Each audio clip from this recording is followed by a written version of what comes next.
Good afternoon বন্ধুরা, সবাই কেমন আছো? আশা করি সবাই ভালো আছো। আমিও খুব ভালো আছি। আবারও নতুন একটা রান্নার ভিডিও নিয়ে চলে এলাম অনেকদিন পর তোমাদের কাছে। একটা পালং শাকের ঘন্ট নিয়ে চলে এলাম। প্রথমেই দেখো, কড়াইয়ের মধ্যে কিছুটা তেল দিয়ে দিয়েছি, এর মধ্যে 5 ফোড়ন দিয়ে দিলাম। এবার একটু কিছুটা রসুন কুচি করে রেখেছি, সেটা দিয়ে দেবো। রসুন কুচিটা খুব ভালো করে ভেজে নেব। রসুনটা যখন খুব ভালো করে ভাজা হয়ে যাবে, এর মধ্যে একটু আলু কুচো করে রাখা সেটা দিয়ে দেবো। খুব ভালো করে ভেজে নিয়ে এবার এর মধ্যে কিছুটা মসুর ডাল ধুয়ে রেখেছিলাম, সেটাকে দিয়ে দিলাম। আবারও খুব ভালো করে নাড়াচাড়া করে ভালো করে ভেজে নেব।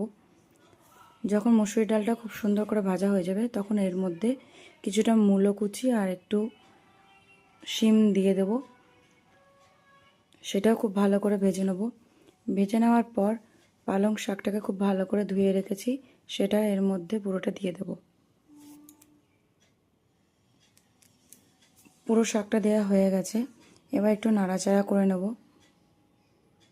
নাড়াচাড়া হয়ে গেছে। এবার এর মধ্যে পরিমাণ মতো হলুদ, লবণ আর চেরা কাঁচা লঙ্কা দিয়ে দেব। সব উপকরণগুলো আমি একে একে দিয়ে দিলাম। আবারও খুব ভালো করে মিক্স করে নিয়ে ভালো করে ঢাকা চাপা দিয়ে দেবো, শাকটা একটু নরম হওয়ার জন্য। দেখো, শাকটা আমার একটু নরম হয়ে গেছে। এবার এর মধ্যে কিছুটা বেগুন কুচি করে রেখেছি, সেটাকে দিয়ে দিলাম। আবারও খুব সুন্দর করে মিক্স করে নেব। বেগুনটা দিয়েও আমার মিক্স করা হয়ে গেছে। আবার একটু ঢাকা চাপা দিয়ে কিছুক্ষণ রেখে দেব।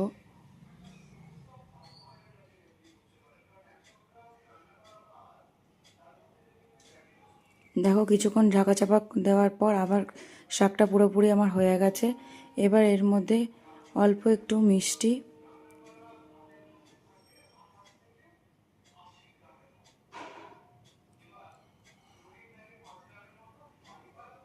আর অল্প পরিমাণে একটু গরম মশলা, যেটা আমি বাড়িতে বানিয়েছি, সেই গরম মশলা দিয়ে ভালো করে মিক্স করে